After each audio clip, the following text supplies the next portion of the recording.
I pledge allegiance to the flag of the United States of America and to the republic for which it stands, one nation, under God, indivisible, with liberty and justice for all. We always like good news too, and I just wanted, most of you probably already know, but we want to give a shout out to our very own Chad Stearns that received the honor in the 2022 50 or 40 under 40. So it's an elite award, and we're very, very pleased and very blessed to have Chad in our town.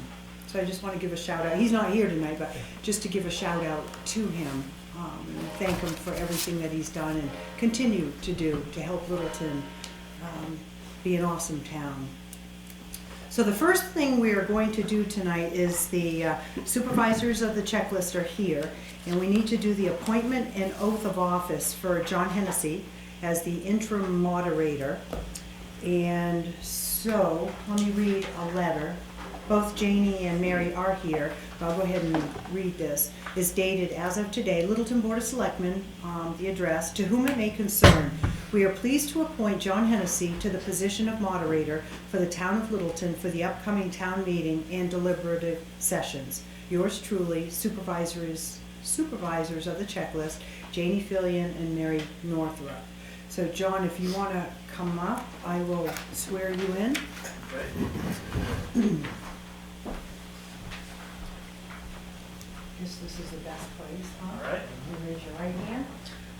I, John Hennessey, John Hennessey, do solemnly and sincerely swear do solemnly and sincerely swear and affirm that I will faithfully and affirm that I will faithfully and impartially discharge and impartially discharge and perform all duties and perform all duties incumbent upon me incumbent upon me as interim moderator as interim moderator of Littleton, New Hampshire, of Littleton, New Hampshire, indefinitely, indefinitely, according to the best of my abilities, according to the best of my abilities, agreeable to the rules and regulations agreeable to the rules and regulations of this Constitution of this Constitution and the laws of the state of New Hampshire, and the laws of the state of New Hampshire, so help me God. so help me God. This I do under the pains and penalties of perjury. This I do under the pains and penalties of perjury.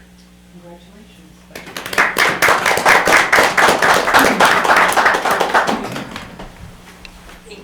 you. You're welcome. Thank you, ladies.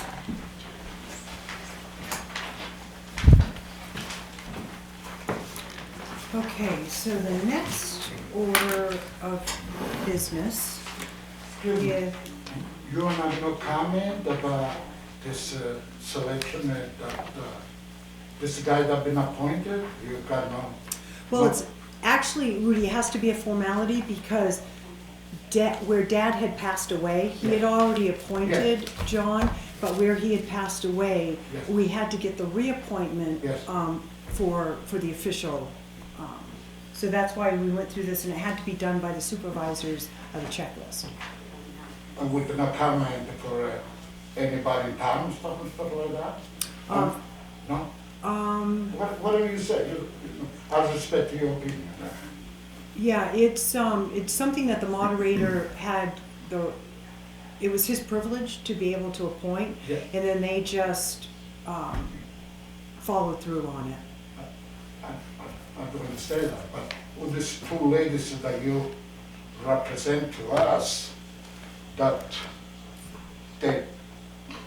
they selected John Anderson as a moderator, take your father's place. Who are they? Oh, well, it's Do they swear by the state of Connecticut? I'm sorry, by the state of New Hampshire, stuff like that? Who's these ladies? These ladies are nobody. right. Supervisors. Yeah, the supervisors of the They checklist. supervise, yeah. Yeah. But supervisor. So it's That's okay. it's under their authority to appoint. If the moderator is not able to, they have the authority to appoint the moderator. And so they wanted John. It's just more of a formality in this case. So, but good question. Thank you. You're welcome. So the next order of business is the approval of the meeting minutes. We had January 4th, January 10th, January 12th, and January 18th. And Chairman, I'll make a motion to approve the minutes of January 4th. Okay, so we'll I'll take second. one at a time. All right, so all in favor say aye. Aye. Aye, good, thank you. And thank you to Vicky too for doing those. It's not an easy task, so thank you. Even in Australia. So January 10th, Board of Selectmen meeting minutes. I noted a couple errors, and apparently those were adjusted, right? Yes. So the motion is to approve the minutes as amended, Sure, or as corrected, or as corrected. yeah. Okay, And I'll second it. all right, so all in favor say aye. Aye. Aye. Good. So January 12th, this is the Board of Selectmen and the Budget Committee, our combined meeting minutes on the warrant articles. Make a motion to approve. Okay, Second. all right, all in favor say aye. Aye. Aye. And then the January 18th bond budget meeting minutes. Make a motion to approve. Okay, Second. all right, so all in favor say aye. Aye. Aye. Aye. Good. So the next order of business, we did have on the agenda the lot line adjustment for 24 Jackson. That will be tabled because there has to be a couple more steps to be taken before we can make a recommendation on that. And then under new business again is administrative, which is the financial report for December.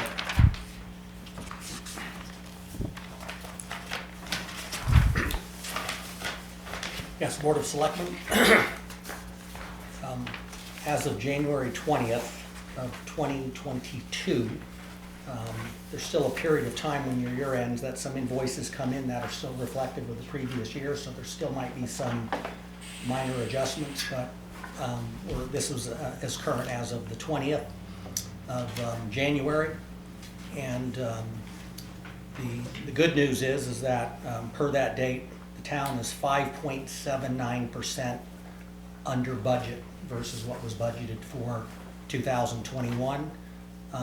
That unaudited number is $520,130.51. Again, that number might change just a little bit as some final invoices are being applied. We'll get a final report. And then this would be a number then that later in the year when there's that discussion about tax rate and what have you, this would show up in that report in terms of what your then reserves are at that time.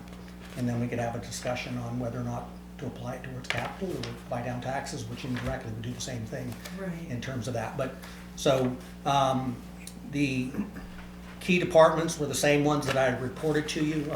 The new one on here is finance, and I put year-end adjustments to properly account for 221 costs. What I also should add it to you is that is because of costs for the 2019 and the 2020 audits. So that's what put that over. Property appraisal, we've talked about this before, it's the combination of fees that we pay, after abatement appeals and things of that nature, and in addition to contract costs. Hopefully, the way the abatement cycle has gone, this seems to be the year that you've kind of gotten hit with the appeal side of that, and I think the next go-round's not for a couple of years, so hopefully there's only maybe a few lingers that we might see on that. Legal, again, was higher, and a combination of that was just regular town legal, but also the legal associated with the abatements, since there isn't a separate legal line item for abatements. Everything went under that process. Fire was 12.34. Again, that was attributed to the additional personnel, but when you combine public safety of police and fire, they were 0.057 under budget. So the two public safeties came in under budget when combined. And then welfare, which we know, we've talked about that all year, the impact of COVID. We were able to reduce a chunk of that overage by the initial applying of $125,000 from ARPA funds. That's reflected in this number, but it doesn't reflect the $26,468.71 that you approved at the last meeting. So Right. there'll be another adjustment. involving that. And again, if you look at your reports, in theory, 0 should be the amount left to spend. So as I said, anything that is 0 or above is a positive. It means it's under budget, and the negative would be over budget. And as of, I said earlier, in opening it out, we're 5.79 under budget, 130.51. And I added down here also on the little bottom for you, in reference to the American Recovery Plan Act. The town received $307,264.11, which you all accepted, I think in August, September. And of that amount, we have used $127,037.96 to offset welfare costs, $30,000 for the police recovery model program, which included $10,000 for this year and $20,000 to cover the program, in 21, and $20,000 to cover it in 2022. An additional $26,468.71, which will get credited back to that 24.81 in welfare reduction, and then there's $34,155.83 for the fire ventilator, or the ventilators for the ambulances. So for 2021, we have a balance of $89,601.61 in ARPA funds. Good. I have a couple of questions I can ask, and Lori's not here, so, and because this is a year-end report, I'm just looking at some of the percent left, either negative or positive. These are small numbers, but I just would like an explanation. So, on the first page under health insurance for the executive, there was 45% left, 16,455. Is that the difference between when we replace one town manager with another one, that there's a variation in the insurance coverage? And it could be, and it also could be a difference in the plan that was picked. Well, that's kind of a... And I took the less expensive plan, so I think that's where you'll see the adjustment there. Under professional services grant match, we were over by 85%, 25,543. Yes, this is primarily NCIC. Yeah. And in August, I actually brought to you at the agenda, and we kind of did an amendment to increase it by this amount, and that had to do with added costs on their part between the former manager, you as the interim, me as the new one coming in, getting everybody up to date and whatever in terms of the projects. Yeah. And then this year, we have it budgeted based on, expectations or whatever now, so there was some additional costs that were involved in that. I remember that now. Yeah. But the executive department still was 4.15 under budget. Right. Yeah. On page 5, Jim, under data processing, general government, we were over, and again, these are not big numbers, it's just that the percentage is Which one? big. It's page 5. Oh. Page 5, Town offices. data processing, general government, a 57% increase over what was budgeted.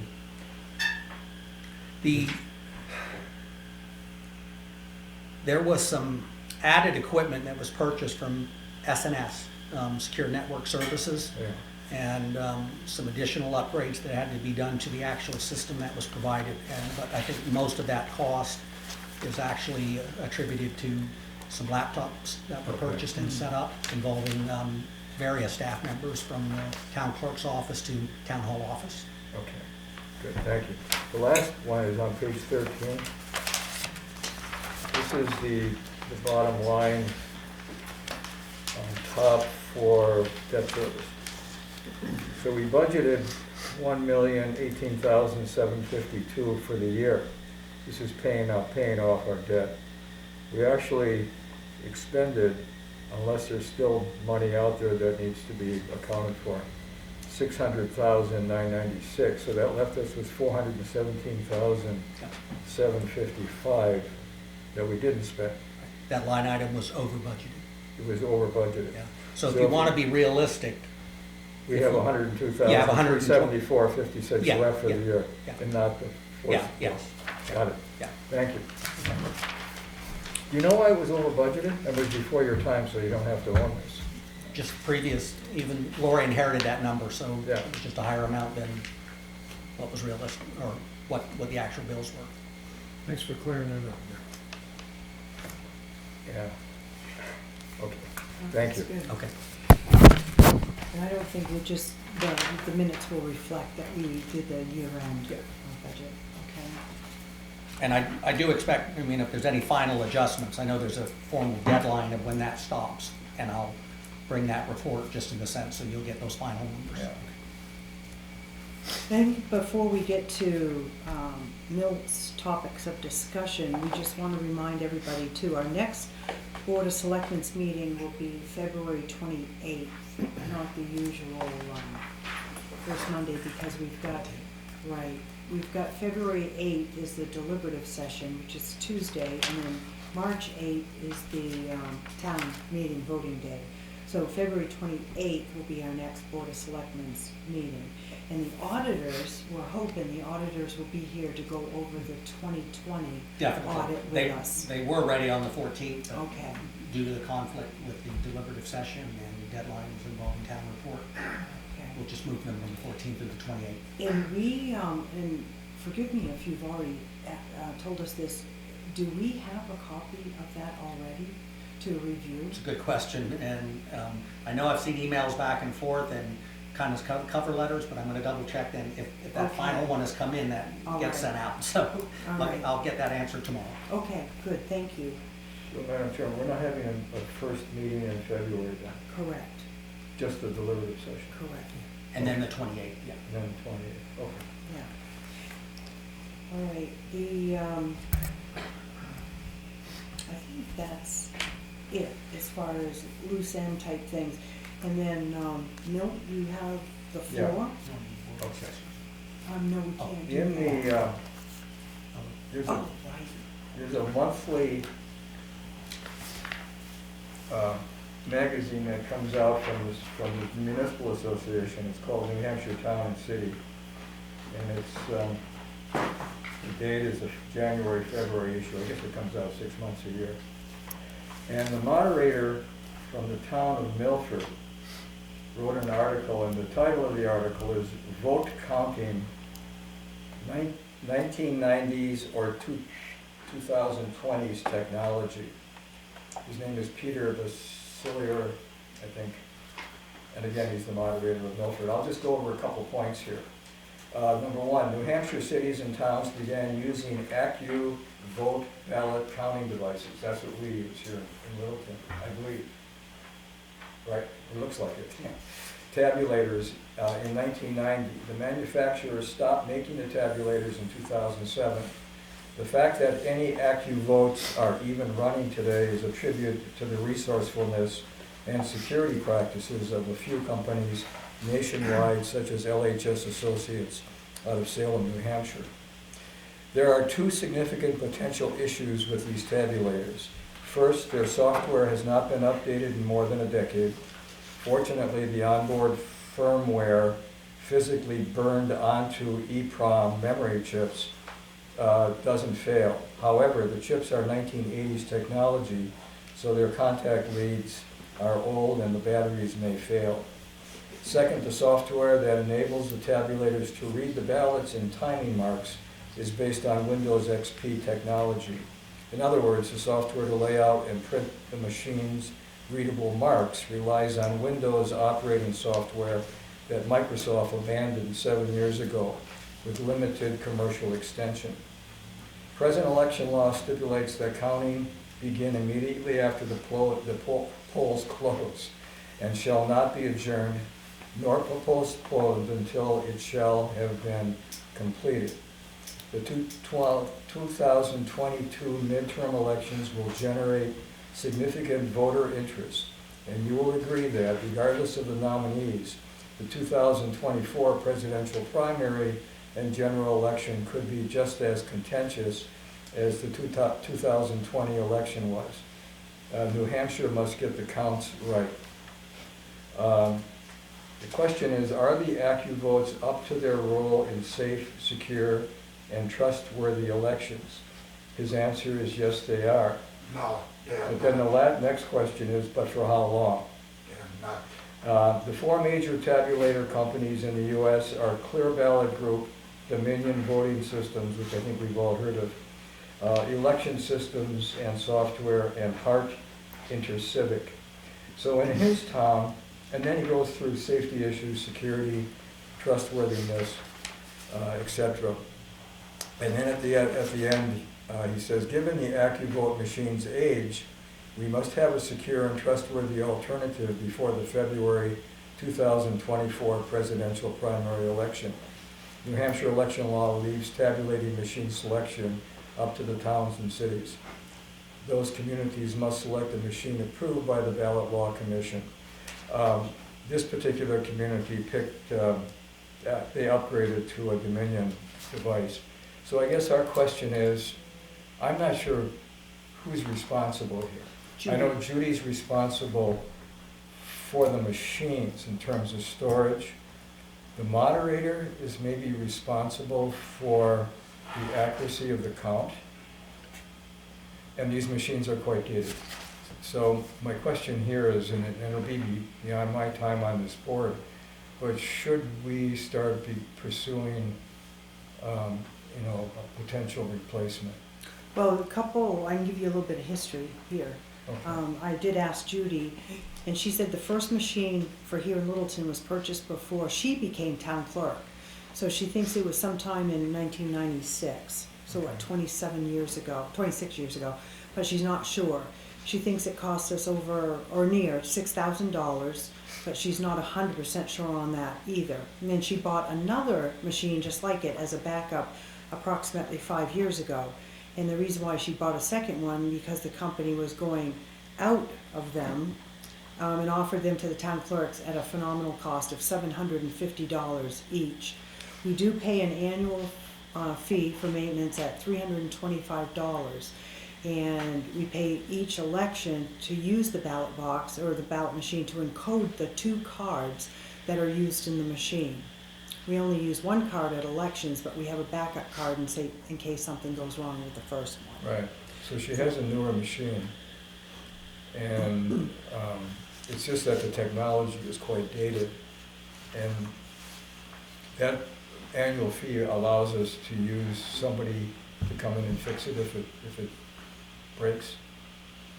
Is that what the annual fee is? I'm saying so, it's a maintenance fee. Yes, Yeah. but, I mean, what we could recommend, because we're definitely 6 weeks away from an election, we know we can't do anything Oh, no, we're not worried 2022, about but that. Right. could task the town clerk then to put data together in preparation of the 2023 budget for replacement of the machines, and then bring to you guys, some report on alternatives and pricing, just like we have capital items, and have it part of the town clerk budget. So I do want to give you a heads up too.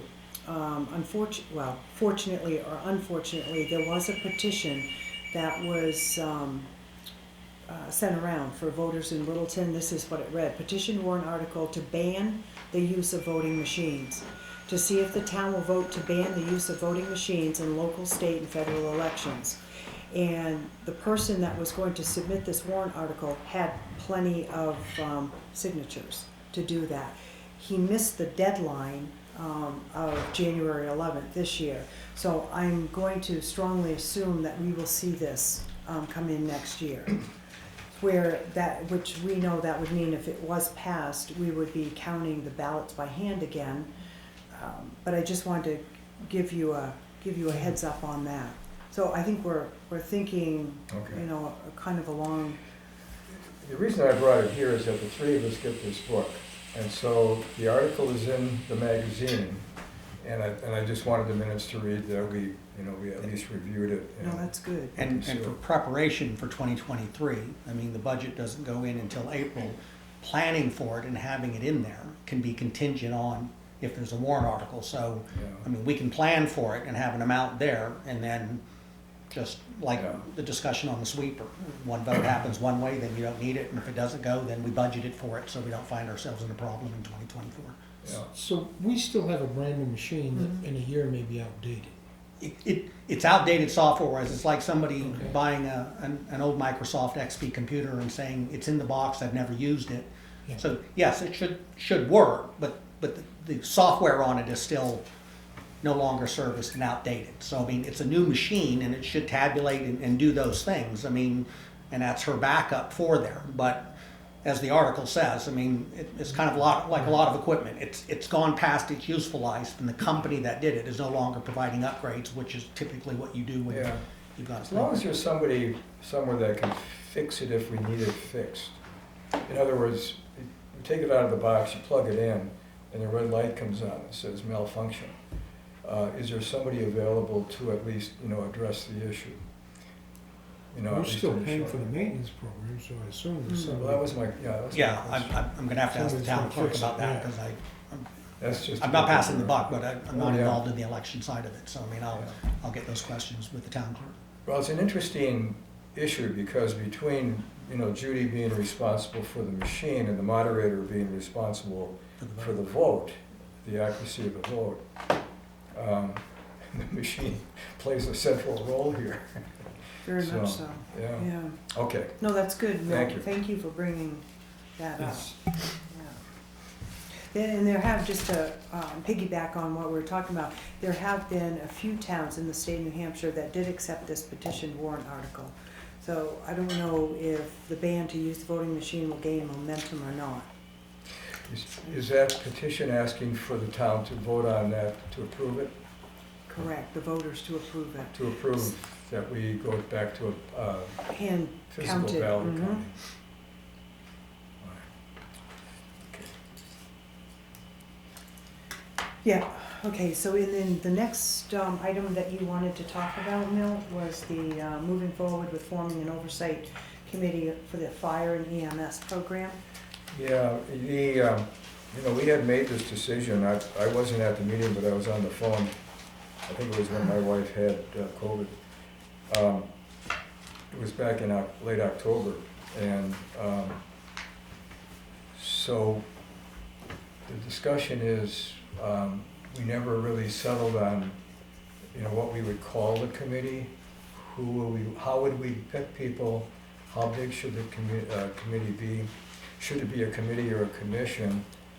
And the email I sent to you, and I asked you not to respond to it, you didn't, and that was a good thing. A commission, the definition of a commission is a little different. It has actually 17 sub-definitions. Committee Lot more only has intensive. 2. Yes, yes. So I think my recommendation is that we would call it a committee. I know Roger had recommended 3 people at one point, and I thought sometimes when one of us is absent, that makes us only 2 people here. Yeah. So I recommended maybe if we could find 5 people to be on it. And my recommendation would be to bring forward people that are experienced in the financial area of business life. Small town businesses,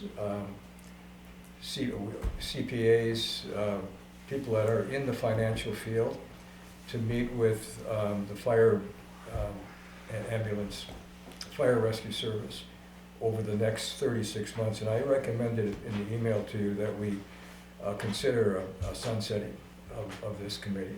Although the board at the time could decide to not do that, just move it forward. But to give it a 36-month time frame within which to work with the fire department to increase revenues and stabilize spending. So that was basically it. There was those 4 questions: the size of the membership, who should we put on, the purpose would be the consulting around the finances of the department from a taxpayer standpoint as well as just from an operational standpoint, and then the qualifications of the membership. There's people that are experienced in running a business or are in the financial industry perhaps. But I was just, wanted to talk among the 3 of us, because I won't be here after 2 more weeks. And I was the second on Roger's motion, so. Yeah. Yeah. So, And, I mean, Chief must have gotten a call, because he was here Yeah. tonight, Yeah. just kind of addressed, Yeah. because the 5th, if you want to add to that, Milt, in the sense was, what do you want to call it? Who should be on it and what have you, but also specifically, what is it that's the mission of the committee? So before you appoint somebody, They know Yeah. coming in exactly, and that's, and I know Mike and I have talked, and I will say that I thought we could have it to you by the end of December, but budget process was just a little bit more Right. than I thought, and with the deliberative, going on, but we have talked, and I'm actually was hoping he would give an update, but I see sirens going by, so Yeah. unless he can step back in. Well, that, We know this needs to be done, but I could, knowing then on the 28th, I could tell him, that's the meeting then to kind of bring an outline so that there can be this discussion of what is the role, so when someone's asked to serve, they know exactly what it is they're being asked to do. right. Well, this is my 8th deliberative session and my probably 25th town meeting day. To have this at least kind of in the process Yes. is really important because people raise the questions, right. And it was part of the motion that we went forward, so that's not been forgotten. It was Right. just, I thought we could have it by December 31st, and it just, That's fine, yeah. We have had people step forward to say that they would like to be a part of it. And I guess my thought is we could have finance people, CPAs or whatever, but I think we've got to have it balanced too with a nice cross-section of folks that both really fully support the EMS and those that may have questions on it. So I think it's really going to be healthy to have that balance. For an oversight committee, yeah. Right. I Well- like the idea of sunsetting. I mean, after a while, it's kind of a. Yeah, oversight might be a strong word, because that empowers, they've got the Yes, ability. yeah, You want okay. it as a EMS committee Advisory. advisory to the Yes. BOS. Yeah. And, I mean, I know what your point Yeah. is, yeah, but. Yeah. I think the major concern was the cost, the overtime costs, all of the costs associated with bringing on the ambulance service, as much as the people here that night wanted it, what I could hear on the phone. Clearly, it's Yeah. more costly. And what prompted me to send this was the last discussion we had with the budget committee. Mm. Yeah, Because one of the budget committee members had raised the question about whether or not he could even be on the committee Right. if he's already taken a position in his mind. And I said he could be because I thought he had done some work Mm-hmm. to get answers from Good his start. own, from his own standpoint, and that's a qualifier, as far as Absolutely. I'm concerned. Yeah. Because it's hard, it's almost like a binary question, yes or no. And it's really not a binary because it's an added service that I think people appreciate. Yet on the other hand, it adds a component to our tax base.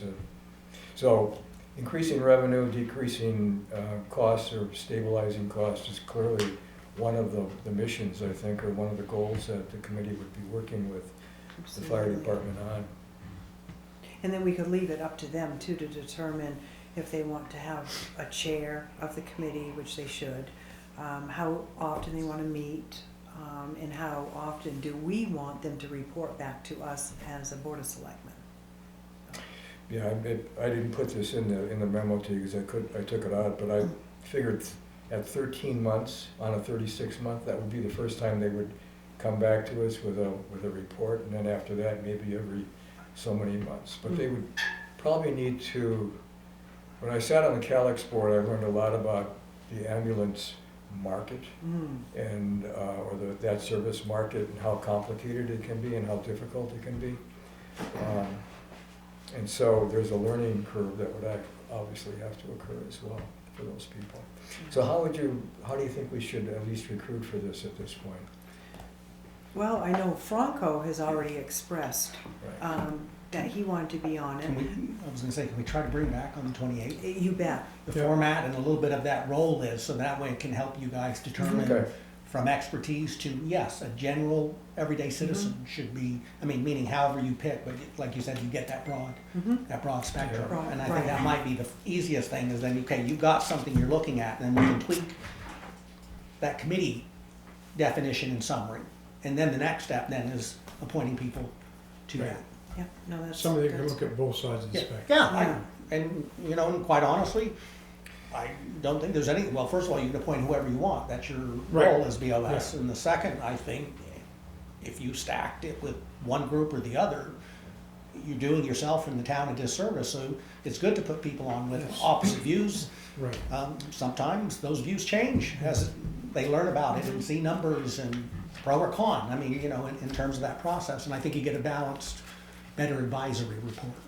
So we'll come back on February Yeah, 28th. and I'll tell You wanna the put chief, if together not a tonight. proposed model, perhaps? Well, that's what, I mean, they already have some language based on the one that was done, for a different role in terms of there, and just having spoken with the chief today, and that's what I'd asked him to be here tonight, so I mean, he would at least maybe give you a thumbnail update, but Yeah. if he does not able to join us back tonight, then I mean, tomorrow at staff meeting, I mean, I'll You give know, him the notes on what Yeah. we need to get direction, and that needs to be ready for you on the 28th. It was Franco who, I wasn't here, but he was here in the room that night, and he was the one that talked about this being a revenue issue, not a cost issue. And that was a good way to put it, because it is a cost issue, but it's the other side of the revenue component. So if you can increase your revenue by entering into that private market more, or however they're gonna do it, or decrease your cost, that works for the taxpayer. So, okay, good, thank you. Yeah, no, thank you for bringing that up, Milt. So we will revisit that. The other two committees that we have to, and again, we've made promises, the Amminusic Advisory Committee, it was tabled on January 10th, with a hope that maybe we could bring it back tonight. Carrie, I have since gotten hold of a couple of people that are in the process of getting me together a list of what they're looking for that position. And as soon as I get it, I can post it and let you know. Okay, Because we had good. never heard from that company, and then Right. who the group was, and when we finally did, that's why it wasn't on here tonight, because it wasn't ready to bring back. But we Okay, know it's tabled, and that's when Okay. it comes forward. all right, good. Yeah. And then the other one, boy, busy night. Yeah. Yeah, the other one is the landfill committee. I've talked to quite a few people.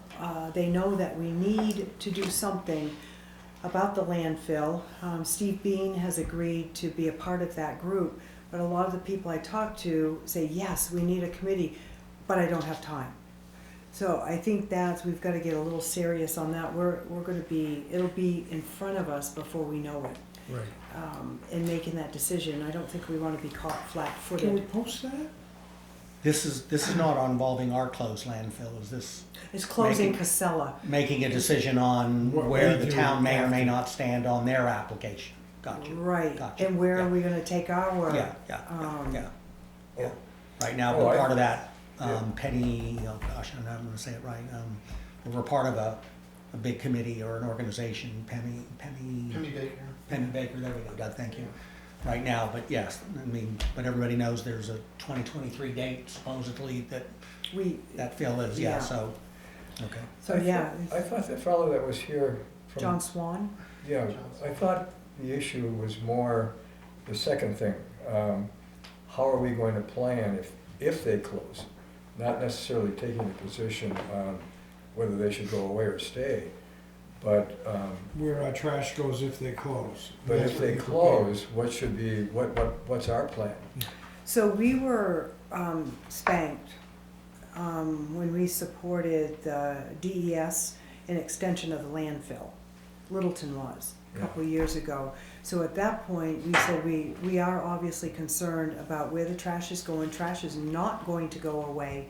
So what is it that we can do proactively? And we talked about getting a committee together to explore options, look at costs, because Mount Carberry, that may be an alternative, is what's it gonna cost to truck the demo there, and kind of explore that. That's why, we kind of promised that we would do that, Mhm. versus the DES asking us for support or supporting the landfill extension again or whatever. So I think that it's something that we need, I feel like we need to do it. And I've talked to a few people on it and said the same thing, don't have time.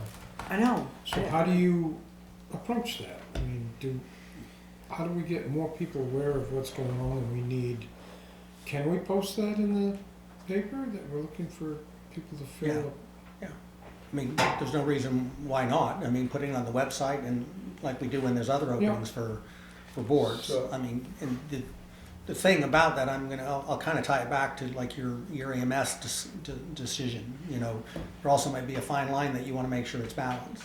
Right, Because, I mean, right. I know people are passionate about the issue and I'm not picking a side, I mean, in Yeah. terms of their, but again, maybe the carefulness that it's not all pro or all against, you know, that there's a kind of an open mindedness to look at the business side of it. But that's the final decision you guys have when you make the appointments of the individuals. Right. I mean, we know it's gonna go away up there eventually. Bethlehem. They close in Bethlehem in what, 2.5 more years? 2023. Unless they file for an extension and see what goes on there, but another one, but, you know, we gotta be prepared for whatever Yeah, yeah. happens, so. And proactive, enough in advance too. I'll go on that committee with Steve. I'm out of here I'm free of the two of you. And you're free of me on Have your March phone 8th. number. So as long as he doesn't have a meeting on March 9th, I'll be happy to join that committee. All right, and you know, Marquis Seymour too said she would, even though she's in Arizona she said that she'd be happy to be a part of it as well. Okay. Okay, good. That's a really good start. Thank you, Milt. And again, Milt, thank you. I know there'll be another time for us to thank you, but thank you for being willing to step in. It's hard to believe it's been a year. And you stepped in and fulfilled the position of the vacant selectman and took that role and very much appreciate it. And you brought with it your years and years of experience, not just as a selectman for 6 years, but for the health and the zoning and all the positions that you've had for the town. So thank you. You're welcome. Very appreciative of that. So the final aspect or agenda item tonight is public input. Rudy? What else? Okay. I'm very serious about Janet Anderson becoming moderator.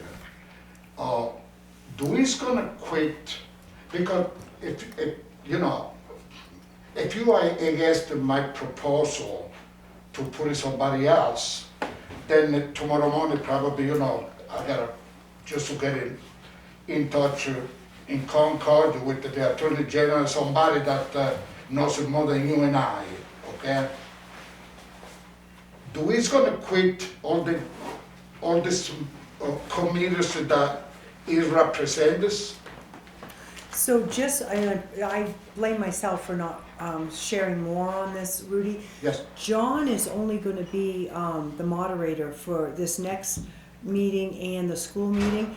It is now an elected position, so there are people signing up for that position. Oh, He's I don't know that. chosen, he's chosen to step back from that only because of the potential conflict of interest. Yes. So he has agreed to step up in a kind of this emergency situation, but the ballots, the candidate options are open. Okay. There are people signing up, and we will have our election in March, and we will have a new moderator. Okay, thank you.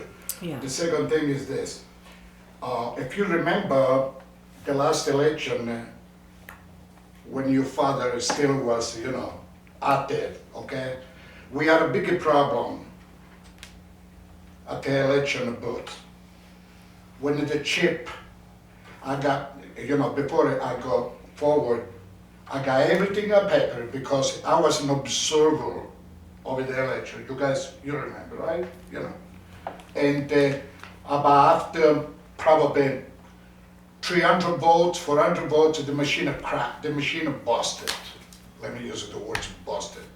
And your father, he called somebody else to change the chips. You remember? You don't remember? I remember. Oh, okay, okay. It's important that you know. We are in the same field, right? Your father called somebody to. What happened is this: that that's why when Mr. Bratz talked about the gentleman that sent him the article over there, is wrong 100%. The IQ voting machine, if you guys don't know, because I've been doing some investigation on this, I got nothing to do, you know what I mean?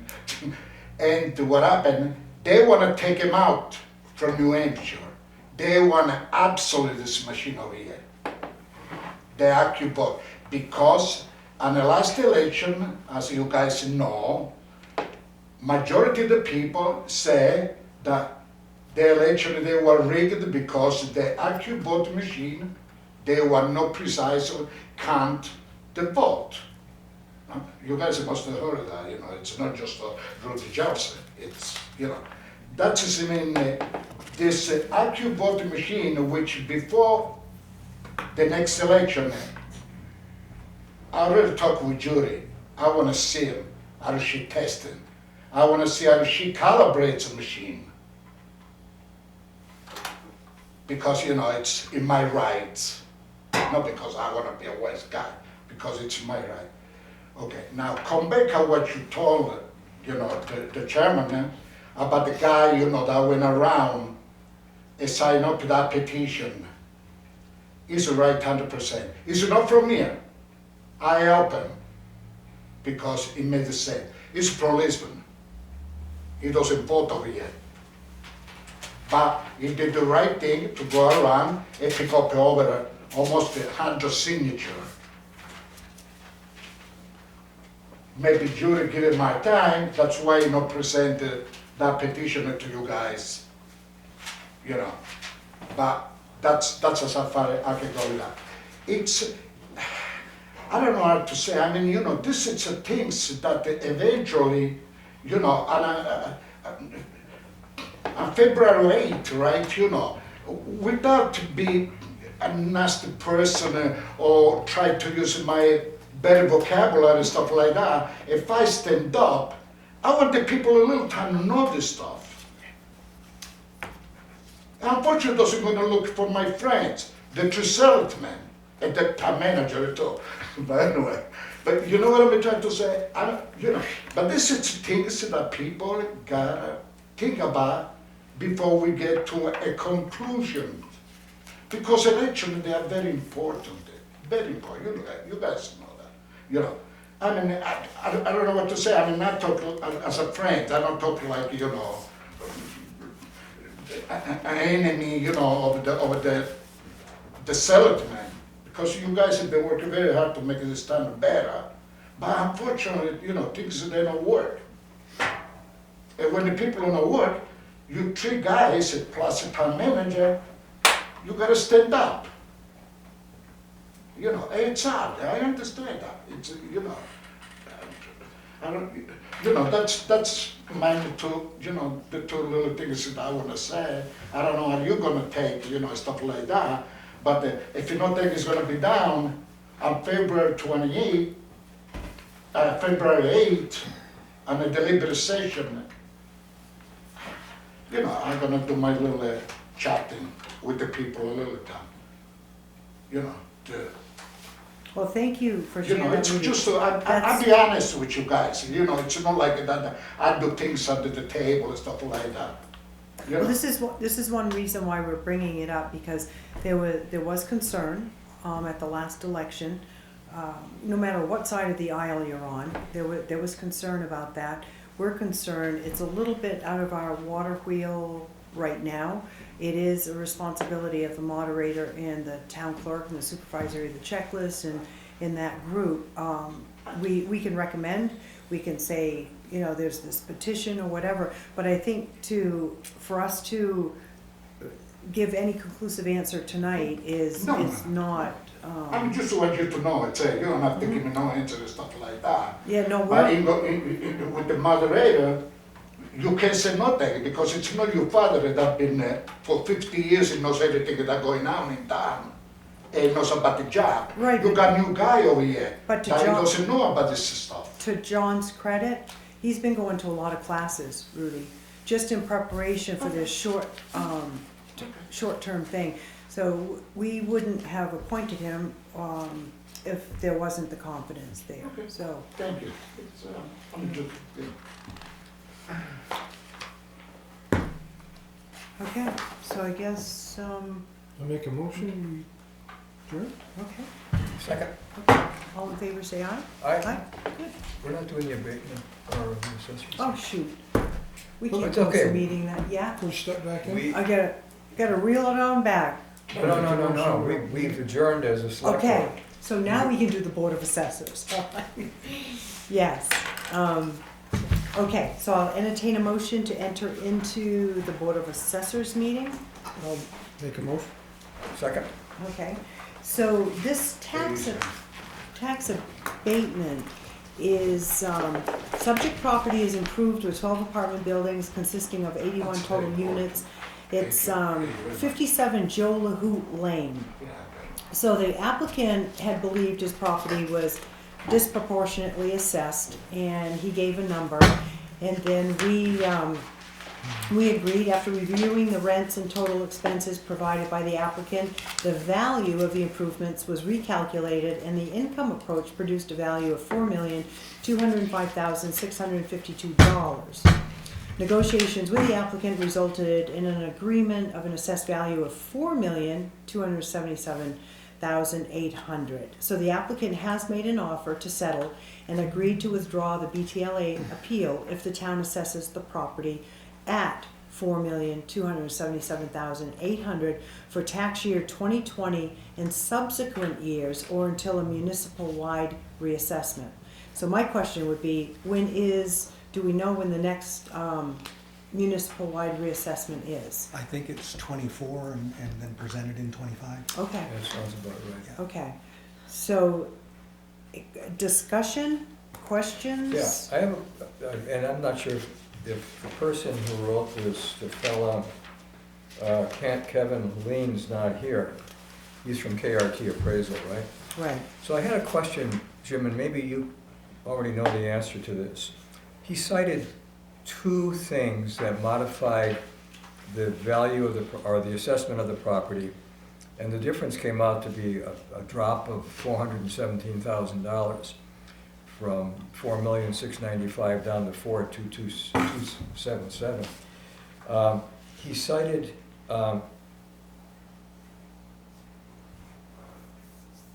in the rents and total expenses as one component that he looked at, and then income approach. Do you know what the income approach is in terms of the methodology? Yeah, I mean, it's all of your rents minus all of your expenses and depreciation and whatever. Okay. So as a business, you don't just value it based on the structure.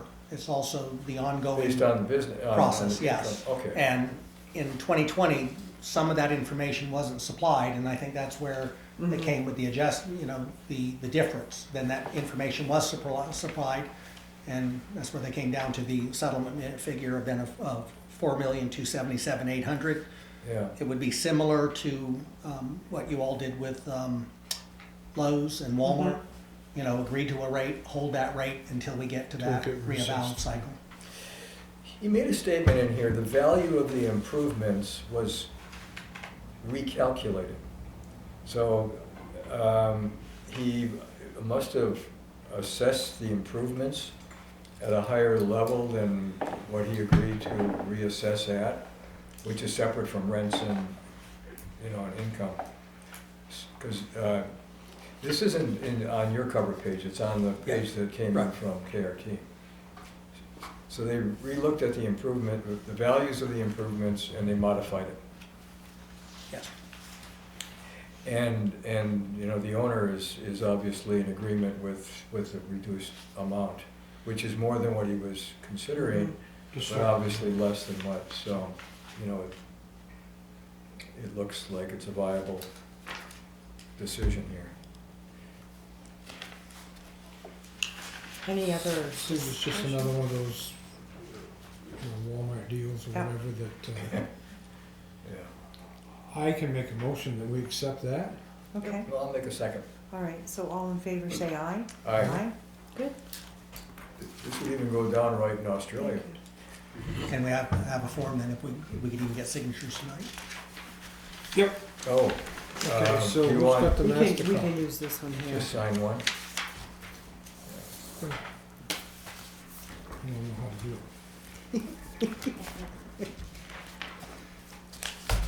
So we approved it, 124.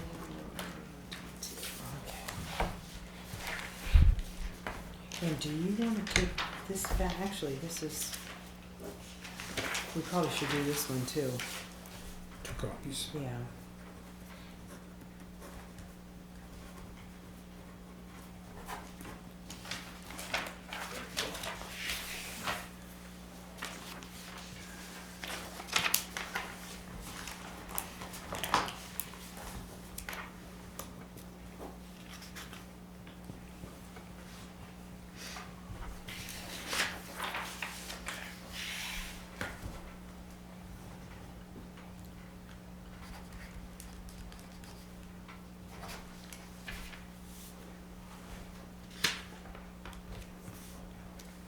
Can't wait till February 22nd. 2/22/22. Oh, yeah. Sounds like a good reason to celebrate. So I will entertain a motion to close out the Board of Assessors meeting. So move. And second. All right, all in favor, say aye. Right? Good, thank you. That concludes our meeting for this evening.